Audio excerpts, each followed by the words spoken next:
Good morning, everybody. I'm Larry Jacobs. This is Pre-K-12 Education Talk Radio.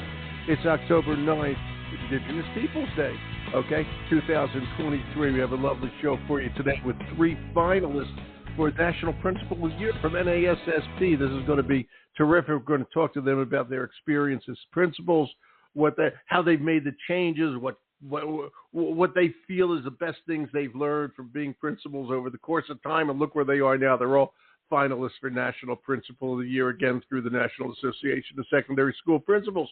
We were away last week. We're back now.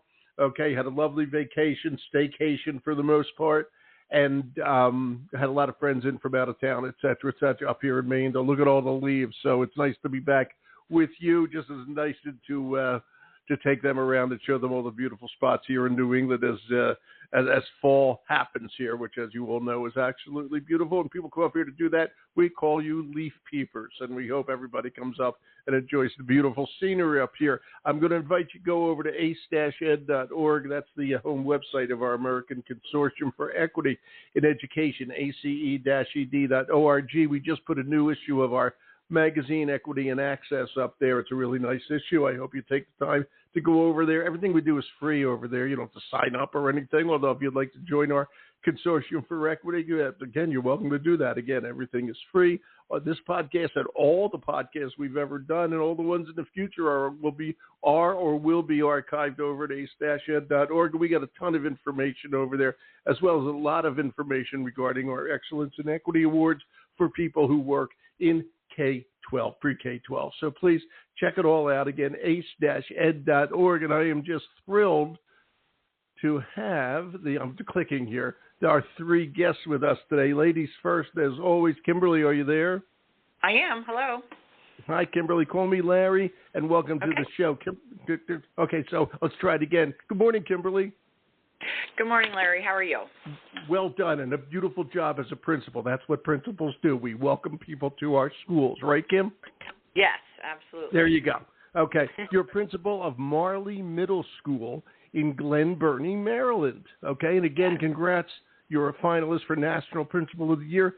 I'm going to do this with each of you. Kim, just quickly tell us about Marley Middle School. Sure. We are a really large school in kind of right exactly in between Annapolis and Baltimore. Wow. We have a lot. We have. Are you there? Yeah, I'm here. We have a challenged population of students who I think we're about 73% farms. So we have 3 grade levels. We have some great structures in place for our students to learn how to play school, because even with the past couple of years from COVID, we're still needing refreshers and reminders. But we've had a great start to our school year this year. We are off and running and making progress already with attendance, behavior, and academics. So we're excited for the school year. And you as well, you should be. And you said a word I didn't understand. Did you say that you said that you were 73% something, and I couldn't understand that word. Free and reduced meals. Thank you. For students, yes. Well, I've never heard that acronym, FARMS, before. So thank you for a new acronym. That's what education needs, as we all know, is a new acronym. Okay, free and reduced meals. I love it. Most people say free and reduced lunch. Okay, that's why I didn't understand it. So thank you for clearing that up, Kimberly. By the way, the three of you, Andrew and Sham, I feel like I'm Bert Parks, the old Miss America pageant, asking you to, do these things as the finalists. And I know Andrew is not going to win the swimsuit competition. Am I correct, Andrew? You are correct. Andrew Farley, everybody, from Wisconsin, Brookfield, right outside of Milwaukee, if I remember correctly, right? Yeah, that's right. Good morning. Thanks, Larry, for the opportunity. We are a suburb of Milwaukee, just the city over here in Brookfield, Wisconsin, southeastern corner of Wisconsin. I am the principal at Brookfield East High School, which is a 9th through 12th grade high school. Just over 1,400 kids. Our mission is our commitment to academic and human excellence, and we are part of the Elmbrook School District that encompasses the cities of Brookfield and Elm Grove here in Wisconsin. I get it, Elmbrook. I got it. Okay, congratulations, man. It sounds great. Again, congratulations on being principal. I meant to ask Kimberly this, but Andrew, what's the team name? What's your team school mascot? We are the Spartans. The Spartans. And Kimberly, does Marley have a mascot? Yep, we're the Mustangs. The Mustangs, the Spartans and the Mustangs. Sham Bevel. Okay. Hello. Hey, Larry. Hi, tell me about this Bayside sixth. This is cool. Bayside sixth grade campus. That's a new one on me in Chesapeake, Virginia. Sham, tell us about Bayside. Sham Bevel, everybody, up for National Principal of the Year. Yes. Well, thank you so much for having me, Larry. So, you're more than welcome. Bayside sixth grade campus is a unique school because we are an only sixth grade campus. So we only have sixth graders. We have about 315 sixth graders running around our school. And so we actually are located in Virginia Beach. We are part of Virginia Beach City Public Schools. Nice. We have about 12% students with disabilities, learning disabilities, and minority population, about 60% African American, 17% Hispanic. And we are about 68% free and reduced meals identified by the Community Eligibility Provision. And so our school supports research that states the power of a smaller, more intimate school environment allows for smaller class sizes and enables teachers and administrators to build stronger relationships. Here at Bayside 6, we believe in excellence without excuses, and we are the Raiders. Go Raiders, go Spartans, go Mustangs. That's all I can say to all of you. Okay, yes. It's good and it's fun, etc. And I'm just curious about one thing, Jim. They have sixth grade, which I never heard of this before. Are the other grade levels broken out by school, or what happens in fifth and below and seventh and above? Just out of curiosity. Yes. Well, we call it our sister campus. We have Bayside Middle School, and they actually house the seventh and eighth graders. I never heard of this before. Andrew, have you ever heard of this one? Andrew, the sixth grade campus? Did you ever hear that one? Andrew? No, I haven't. Well, it's interesting, Kim. Maybe you have. You're close to that. No, it's unique. Yeah, we all of our schools here in Anne Arundel County Public Schools in the middle area are all considered middle schools, so they're 6, 7, and 8. Wow, incredible. I got to tell you, everything changes out there, and that's a good thing. You know, get smaller size. That's very interesting to me. Okay, we're celebrating National Principals Month, and we're celebrating it with 3 National Principal of the Year finalists. Good luck to each of you. I feel like Ken Jennings on Jeopardy. Only one of you can win. You know, so good luck to all of you. You know, all right, please answer from now on in the form of a question. I'm only kidding. Don't do that. Okay. Jim, let me go with you. Okay. Okay. How long have you been a principal? How long have you been a principal now? A little over 3 now. A little over 3 years. Okay. Yeah, you come in, you're a principal. You're still a baby, but these are the years of great development for babies. Yeah. Okay. They do incredible. They triple their size, you know, that sort of thing. So tell me, what have you learned, okay? Your leadership style. It starts one way. You came on, obviously, in the middle of the pandemic, okay? Talk about, again, not like you're the finalist for Miss America or anything, but talk about what your style was like and how it has changed, if it has. What you've learned over 3 years. And by the way, Andrew and Kim, I'm going to ask you the same question, okay? But let's start with Sham. Well, I believe since the pandemic, I have learned really how to balance the wellness of staff and students and instruction. So I believe I have more of like a relational leadership style, and that's what really helps me to stand out. It's relational versus instructional. I definitely take time to build the strong relationships with my school family and even those who support our school family. And while I've always been able to actively listen and have empathy for others, I've evolved on my ability to understand and identify, my staff's individual strengths and needs. So I do believe my ability to build and lead a collaborative and supportive learning environment has also helped me to stand apart. I believe the transformation of our school into a supportive and trusting culture has led to positive student outcomes, and that probably has been the most impactful, to me being a finalist. Right, and again, congratulations on that. And all that is really important. And although every principal always believed in a relationship with their staff, okay, what you said at the beginning of that comment, wellness has changed, okay, because of the pandemic. Everybody's hurting. We've got, as you all know, we got teacher retention problems. We have fewer people coming into teaching, and hence we cannot afford to lose them. All right, and it's changed everything. I don't think I'm 500 years old. It changed everything. Okay, and it's just so important to recognize this. Mr. Farley over at Brookfield East. Okay, talk about how long you've been principal. I shouldn't say it that way. Andrew, how long have you been a principal? Okay, how have things changed since you started? Go ahead. Yeah, this is my 11th year as principal at Brookfield East, and prior to that, I was an administrator in an area high school for a year, and then prior to that, I taught social studies. Me too. U.S. history, world history, AP psychology, current issues for 12 years. So, good man. And actually, I have to say something. One of the interesting things, and I think everybody knows this, but social studies teachers, of which I was one, they're very involved in the political situation. They understand the political situation that we're in. They have to teach that to kids, and that's tough. Okay, these are tough times right now. Kids learn from their parents, certainly they watch the news too, etc. And the social studies teachers bring something a little deeper that I believe, if I may, than others do. And you bring that to the principalship. Okay, in this day and age, 11 years, that's, that's a long time back. Andrew, what's changed since you started? And how's your social studies teaching, affected that, which I bet it has?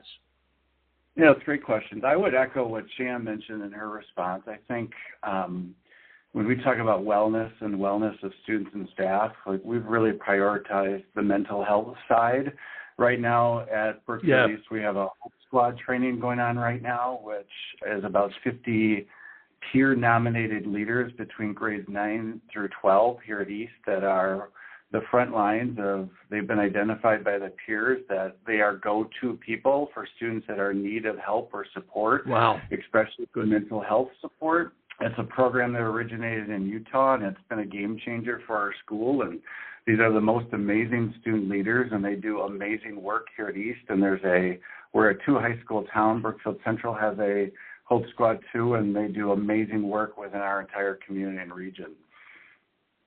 That was very nice of you to talk so nicely about your rival school over there. I appreciate that. Don't root for them. Don't root for them on the game. Okay, whatever you do. Hey, Larry, I'd also add to your question. I think how's your leadership style evolved over the years? I think when you start in this role, you try and do everything and anything. And I think we've gotten a lot better at focus, what high quality, high impact instruction looks like in every classroom, school goals that are really targeted and really focused on reading, writing, and critical thinking. So I think we've been able to really hyper-focus on what moves the needle the most from an instruction lens. And that's something that I think our entire staff should be proud of. Yeah, you're darn right they should be proud of. And I know all three of you are doing great work in that area. And all three of you, and basically pretty much every decent principal out there should be pretty proud of that. These are tough times. Okay? These are tough times. Okay? And I congratulate again all of you, not only for being principals in tough times, but getting this nominations to be principal of the year. Kim, talk to me. How long have you been principal over there, and what's changed since you started? Kim Winterbottom. Yeah. So this is my 9th year as principal here at Marley. I was a principal for 2 years prior to that at another Anne Arundel County school, assistant principal for 6 years prior, and I taught for a short amount of time as a science teacher. So I've spent most of my career in the role as an administrator. And since I've been here at Marley, we had a lot of work to do. There really wasn't an area that didn't need to be considered or changed. So we spent the time, just like my esteemed colleagues have talked about, building relationships, but here at Marley, one of the most important things that we have done is we've put tons of norms and structures in place for our students for them to know what expectations they needed to meet. And they want that. They want that, by the way. They may not act it, but they want it. Believe me. Yeah. Yes, and I feel that my goal as the principal has been to take a lot of the guesswork off of the teacher's plate. For example, we use school-wide callbacks and voice levels, and we have tardy policies and discipline ladders. So we try to take a lot of the guesswork off of their plate so that they can focus on instruction and best practices in the middle school classroom, which we focus a lot on collaborative grouping, teaching students not only how to work in groups, but also, developing their social skills has been a great asset or a great focus here at Marley. Yeah, and that's all wonderful. And Kim, I'm going to ask again, or I'm going to take it down the other way now. Kim, I'm going to stick with you. If you can, and again, these days it's so hard. Everybody, whenever I talk to a principal or anyone, they're always saying there's not enough time in the day to get everything done. And I know you guys feel the same way about it, and it's true. So, Kim, how do you, and this is important for principals who are listening and people who want to be principals all over the country, okay, how do you structure your day? Okay, and Andrew, Sam, I'm going to ask you guys the same thing. How do you structure your day to handle everything? Because everything falls on your plate. Congratulations. Okay? Yeah, great. Yeah, now what? Yeah, I mean, sometimes it just comes down to just old tried and true, making sure that my calendar is up to date and making sure that, I'm prepared for any meetings that I have with my agendas. So I take a lot of initiative to be proactive. Again, just having stuff prepped and ready for the day. But like you said, we cannot predict what's going to happen. So it's more also organizing at the end of the day if we weren't able to get through some things. And like Andy said, as I'm in my 11th year as an administrator, we can't do it all, so we have to find what ways work best.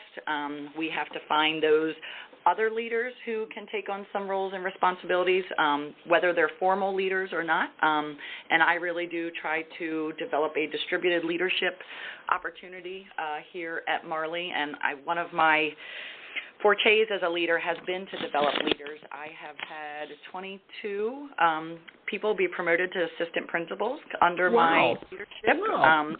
In some, direct capacity. So I feel that that's an area that I'm really good at, is to, give people some roles and responsibilities, give them support to be able to accomplish them, and then also knowing when it's time to just trust them and, let them do some things on their own. It's so good. And by the way, don't get too friendly with Andrew and Sham, because if it's a tie, it's going to be a cage match. Okay, so both I'm telling all three of you. Okay, just be careful with that. Okay, you don't want to get to know them too well. It's kind of like the gladiators in Spartacus. You don't want to get to know them well. Okay, your colleague. I think we're all rooting for each other. This has just been amazing. I know you are. I know you are. Okay, Andrew, how's your day structure? Okay, you're a high school principal. Okay, how does your day structure out? Yeah, I think I would take out homecoming week, because that's what we're navigating right now. So maybe separate that from the rest of the other Good luck to the homecoming queen. Good luck to the homecoming queen. Yes. I think, as Kim mentioned, I think we have big drivers of our time. I think teaching and learning is first and foremost. Right along that is building a culture where all kids thrive here, and so those go together. When we talk about academic and human excellence, that's a mission that we believe in and we commit to every day in every one of our classrooms. As Kim mentioned, leadership development is hugely impactful. How are you building the leadership capacity, not only kids, but of adults in every classroom, to serve as a leader, to see themselves as a solution and agent of change, and along with that, how do you create teams that are really impactful and move mountains for kids, even if they're not in front of you in their classroom? So we try and sort of dictate our day through those type of frames: teaching and learning, school culture, leadership development, and then transformational teams. Thank you. And it's just Wow, leadership has changed. I got to tell you, and I got to ask you this, Andrew, before I go into Sham. When you were going for your education, I assume you have a degree in educational administration. I'm not sure of that. I don't know you that well, but let's assume that. Did they teach you all of this stuff, or is it kind of on the? Did you feel it was more on the job? Yeah, Andy. I love the role of principal because every day is different than the previous day. Every year is different. Every student is different. Every situation is different. So there's no mastering the principalship, and I sort of love that belief that you as a lead learner for your school constantly are learning and leading every day, and I make more mistakes around here than anybody. So the idea that you're just committed to getting better every day than yesterday, that constant growth, and sort of give yourself that grace behind that. But to answer your question, Larry, there's little training that's possible for the role of principalship. It's a doing, it's a role, it's a leading through failure, it's a learning through failure, it's a learning to get better every day that truly I think is important in this role. Yeah, and I'll tell you, you said there that you've made mistakes. That's good. Okay, that's how we learn. We make mistakes. Failure's good, and the kids have to understand that. Okay, as well as every teacher. We move forward. Yeah, I agree with that. I was one of the goals I have every day is to be in 10 classrooms every day. And just at the end of last week, I was in a Spanish 2 classroom where students are expected to speak for 2 minutes in the native tongue. And the teacher said, it's not about perfection, it's about communication. I thought, what an amazing message for students, not to chase points or gather grade, but to learn through the process of learning, which we're trying to build in every classroom. So I agree with that. Good. And you just reminded me many thousands of years ago when I was in 10th grade, Miss Tessler, my Spanish teacher, had us do something like that. And I wasn't very good in Spanish. And I stood up in front of the class, and I think Miss Tessler is still, many, many years later, trying to figure out what the hell I said. Okay? I don't know what I was doing, but if you see Miss Tessler, tell her I'm sorry. Okay? And I love that. And it's great. And, it's interesting. When I was in school, nobody was flying all over the world. It was a long time ago. Today, the world is easy to get around to, okay? And kids are going to interact not only in their home city, it's so diverse, but everywhere all over the world. Oh, we're going to go to a destination wedding in Norway. Oh, okay, let's do it, okay? And it's so important to have those foreign language and understand communication skills. I think that's just great that you saw that. Okay, Sham, talk about your experience. Okay, like they just did about what you've learned and how you spend your day. Well, it's funny because I may plan how I'm going to spend my day, but a couple of things happen sometimes and that gets changed. But really? One thing that for sure. But one thing that I do know, and I say it all the time, is that I work for kids. And so that is the structure of my day. I try to come in a little early to answer emails and follow up on phone calls, but the bulk of my day is spent in classrooms, in the cafeteria, on the halls, learning the kids' names and talking to my teachers. I, start out the day by visiting each classroom to say good morning and just check in, with everyone. But the majority of my day is just being visible, being present, making sure. Like I tell the kids, I'm in everybody's business. I know everybody's business. That's what I tell the kids. And they're like, she does. I really do. And then I do all of the administrative duties that I need to do. I do at the end of the day once the kids are on the bus. You just can't do that during the day. But I mean, I'm easy to reach. You call me on the walkie and I'm there on the fly, and that's how my day goes. I just make sure that I'm, there for the kids and staff, and I feel like that's what I'm doing all day long. Yeah, and again, you all said this. It's visibility. Mm-hmm. Okay, the leader Absolutely. has to be seen. Okay, to lend a sense of propriety and all that sort of stuff to the school. I think that's it's just so important. So, Sham, let me go back up the other way here. So, I'll talk to you first. If you had this is fun. If you had to name kind of one moment that's sort of, wow, this is what it's like to be a principal, okay, and look how well I handled it. Do you have one of those? I have a lot of those, I think the one thing and talk for a long time. That way, Andy and Kim can do theirs too. They'll have one ready. I couldn't. Okay, you're the guinea pig. You're the guinea pig I like for this them. one. Yeah. I like them a lot. I like them a lot. Well, one thing that I think I'm extremely proud of and really made me kind of sit back like, wow, we actually did that was when we earned the 2022 National ESEA Distinguished Award. Nice. And that was because Nice. of our educational achievement that we had that year. I mean, we surpassed the expectations. And so for me, it was just kind of like a perfect ending to all of the hard work that kind of went into it. And it was shocking and surprising, but we earned it, you know.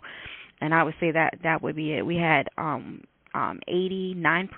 for math and reading, which some people might be like, oh, 89%, but when the year started, only 30% of our kids were at reading grade level. So to turn it around with those kind of student outcomes, oh, really? Yes, Larry.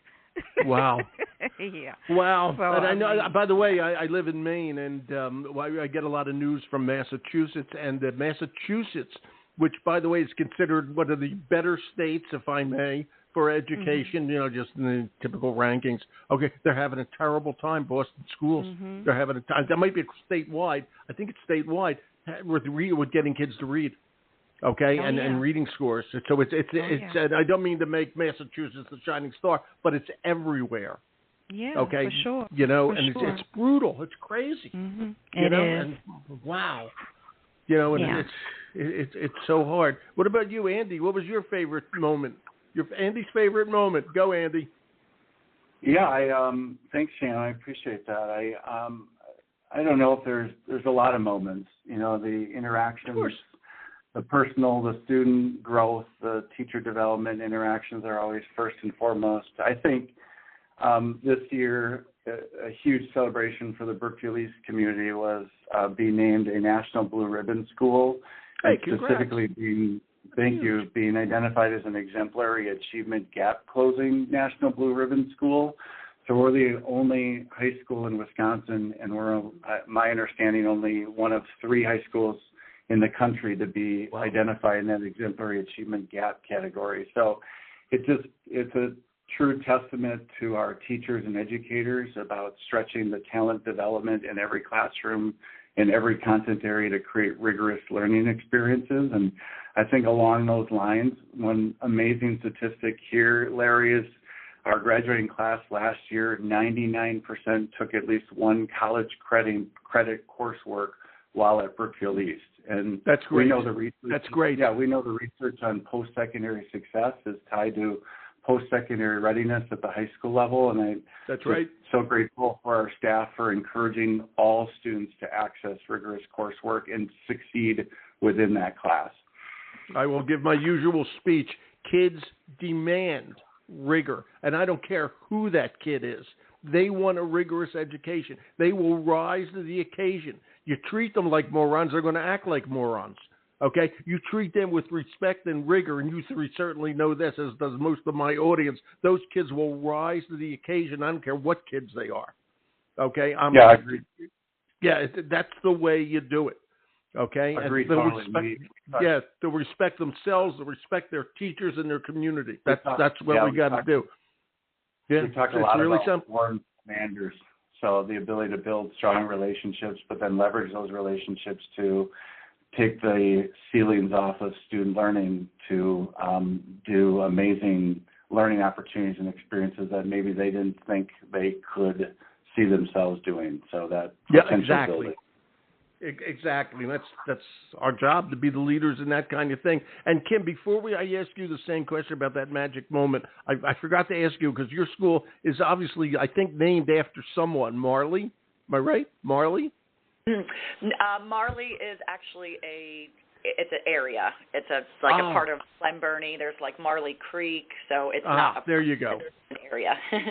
Yeah, because I always like to ask people if it's like Joe Jones Middle School. I always ask, well, who was Joe Jones? Why'd they name a school for him? Okay, and I've actually run into some people who don't know. Okay, because it was somebody from long ago or whatever the case may be. So Marley is a geographic thing as opposed to a person's name. I thought it was the Reggae Middle School, and it was Bob Marley. But it's not. Right. No connection to him. Yeah, okay, good enough. So Kim, you've been there. You've been a long time in this role, okay, and that's not bad for a 29-year-old person. Okay, so talk to me. So talk to me about, if you had to just pick a moment, okay, that really you look back on all these years of being an administrator and certainly a principal, what would it be? It kind of goes, there's two, I would say. When I got to Marley, again, like I said, like everything had to be investigated and changed. And so I would say about 3.5 years in is where I finally felt like we were moving in the right direction in most areas. So it was kind of like more of a time period where I felt like, okay, there's not this negative tension and kids are following the rules and the adults are, really buying into these instructional practices. Yep. So that was exciting where it felt good. And a lot of times as principals, we go off of feelings because that dictates a lot sometimes. And then truly it goes back to what I said earlier. I've had the opportunity to have 5 APs become principals. So I just really thrive off of developing leaders and just getting people the skills and the feedback and the, comfort level to even want to continue to extend their career in this job because it is hard. It is hard. No day is the same. It is very challenging and you have to have a mental toughness, I feel like, to be able to endure it and to do it well. Yeah, exactly. And you're right. It is. I'm just going to sum it up like that. It is hard. It is we don't do it because it's easy. You do it because it's hard. Okay, to quote, and John Kennedy stole that line from me, by the way, just in case you didn't know that. Okay, so don't do it because it's easy. Do it because it's hard. I have a question for all three of you. And Tim, again, I'll stick with you for this one. There's a big challenge out there with teacher recruitment and teacher retention. Okay, it's brutal, and it's specific more to some areas like special ed, math as another example. Just talk to me, how are we doing on that with teacher recruitment, teacher retention over at Marley Middle School? So we have been fortunate in some ways, but fortunate because of a lot of hard work. The education has turned into, we're PR people for our school. We literally have to advertise what's so special about us. And in my opinion, the principal needs to be the one doing all of that. I can tell you when I'm in interviews, people respect that it's not being put off to somebody else or, that they can have me as a captured audience that they can ask the questions directly to. So I think it's possible to, continue to make your school always fully staffed, which I've been able to do the past 3 years by just the effort and energy. I mean, our hiring season starts officially on March 1st, but by February 1st, I already have my brochure updated for the next school year and our website, and I'm spitting out our data to all the respective, potential teachers. So it's just, as with everything, it's a lot of intentionality and a lot of hard work to recruit the best people for your school. That's right. It sure is. That was an excellent answer. Andy? Teacher retention, teacher recruitment, which is brutal everywhere, by the way. It's just constant challenge out there. Talk, Andy.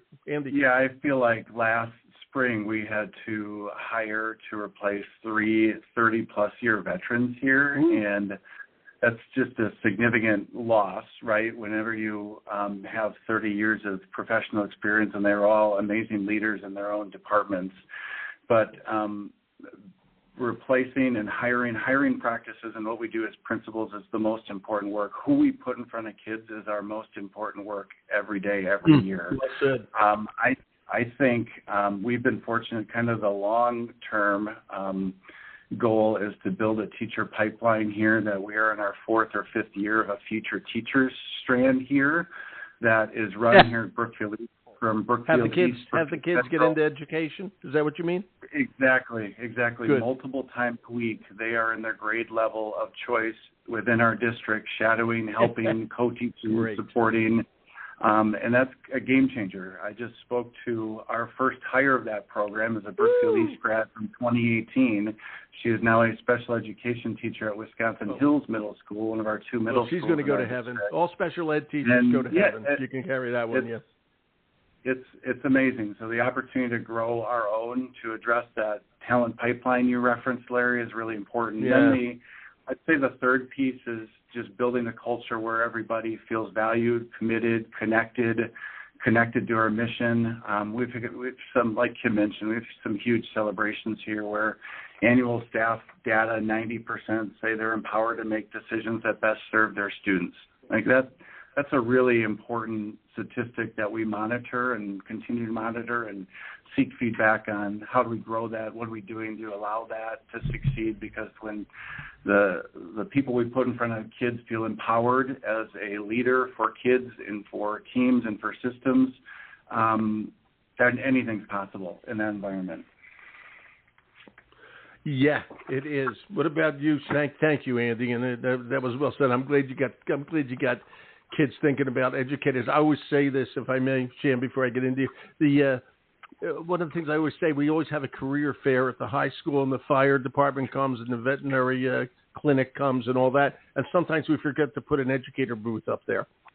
Okay, and and we got to do that. We got to push what we do as a profession. We need these kids who are interested in educating for the future. Okay, make it happen. And I'm just glad that's working out. Sham, okay, talk to me. Yes. Well, first of all, before I go into that, I just want to make sure that I thank teachers. And at my school, I especially want to thank teachers for creating, a unique experience for our sixth graders. They help to give them, memories that I think that they'll keep forever. So I just want to make sure I say thank you. They're definitely That's nice. That's sweet. Valued. But I would say for me, my staff and our school families, I feel like they sell our school. And I think it has a lot to do with what Andy just brought up. It's making our culture into, making sure we build in the value, the commitment, dedication. Our families feel that, our staff feels that. And I mean, they share that out in the community. They share that with, people that are looking to become teachers and work in schools. And so a lot of times I'll get emails, about opportunities where we didn't used to get things like that, but it's out there now, people want to be a part of it. And so I wouldn't say it's a long line, but it's some, we get some that are seeking. Some is better than none. Exactly. Yeah. I mean, we lost 2 teachers last year, but they wanted to move on to high school, so I would say that was a preference, which is fine. But when I hire, I include my admin team, to make sure we get the input from everyone. And we have things at our school like a principal advisory committee where we make sure all of our staff has a voice in improvements and, how we can move forward and what's working really well. And I feel like those are the kind of things that help to, build the culture and bring in new people. But, yeah, it's definitely a struggle all around, but this year really wasn't bad at all. I can't complain. That's good. Congratulations on that, because this year is tough. Okay, Thank it really you. is. And the other thing I want to ask, we only have about 5 minutes left, but I just want to ask, I'll start with Sham here. Sham, are there good connections, and this is key, between you and the other schools, in your case, the other middle school and the high school, certainly the other middle school, and the elementary, okay? Because I remember when I was a teacher, which was a long time ago now, there wasn't much communication between, I taught middle school, so the elementary schools and the high schools didn't even know we existed, though we're all in the same district. And it wasn't that big a district, okay? Right. And that was a problem. That was a real problem, because eventually I wound up teaching high school. They had no idea what was doing at middle school, yet the middle schools are feeding them the kids, all right? It wasn't their fault. There's a disconnect. And if you can do that in a minute, Sham, just talk about the connections between the other levels. You got a minute. I'm going to ask the other 2, and then we got a minute, then we're going to go. Okay, so go ahead, Sham. Sure.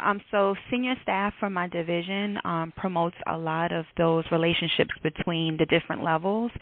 And so as a middle school, I work with the high school for tutoring, and we kind of let them know what's going on at the middle school level. I work with partner. I actually have a middle school PLC where I meet with other middle school principals. Good. And I definitely have an open relationship with our feeder schools, and I often get invited to the elementary school to kind of meet the students that are coming our way so they can start kind of building a relationship with us ahead of time. So senior leadership for our division is definitely promoting those type of relationships to help with the transition of our students. They have to. Andy, how about over in Brookfield? Excuse me, Elmbrook. Yeah, we've really done a better job the last couple of years. I think Our feeder middle school is Pilgrim Park Middle School, and we have the same school goal and the same 2 instructional strategies that are used in every classroom 612. Good. So that skill alignment and that language is the same, the coaching is the same, modeling is the same for reading and writing. So we're trying to create strong writers and build skilled readers. So that alignment is crucial. And then 2, I would say from a curriculum standpoint, we go through a K-12 curriculum development process every 5 years within every department, and that's K-12.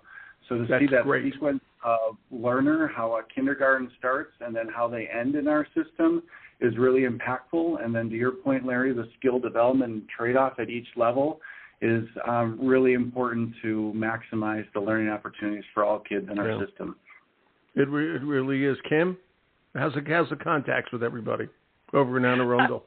Big district, great. by the way. We are set up in clusters. So Glenburnie High School is who I feed into, and there's another middle school who I am super close with the principal. We are always in contact. And then we have 4 feeder elementary schools that come into us. And our county is fairly large, so we're fortunate where we have curriculums that are, all well connected and patterned and, spiraled. So that way we're just all on top of the game. We know what the kids are supposed to have beforehand and what's coming next. So we are all, we try to be experts in all of the areas, but we rely a lot on our content and central office experts to come in and support us as well. But yes, a lot of connectivity, just like anything else in education is really, we need the help before and then after us. So absolutely, it's just so important. It was lacking many years ago, and I'm glad to hear all of you say that. To all 3 of you, you're all great principals, and obviously only one of several can win the National Principal of the Year. But let me just say, you all deserve it. Okay, only one award, but everybody deserves it. Okay, you're terrific at your job, and amazingly, everybody appreciates it. They may not say it all the time, but believe me, everybody appreciates the work you do. So, Sham, thank you. Good luck to the Raiders. Andrew, good luck to the Mustangs. And Kim, good luck to the Spartans. Am I right? Did I get that right? Did I get that right? Yes, Andy and I. Good enough. Okay, thanks all 3 of you. Good luck. Okay, with this. You. You deserve it. Thank you for having me. Take care, everyone. Thanks, Tim. Thank you, guys. Yep. Bye-bye. Take care. Bye-bye. That was fun. Wasn't that fun? Okay, celebrating principals, National Principals Month with the NASSP Principal of the Year finalists. There are a few others that we could get on the show today. Whoever wins, you all deserve it. What can I say? We're going to archive the show over at ace-ed.org. My name's Larry Jacobs. This is Pre-K-12 Education Talk Radio. Thanks, everybody. Thank you, NASSP.org.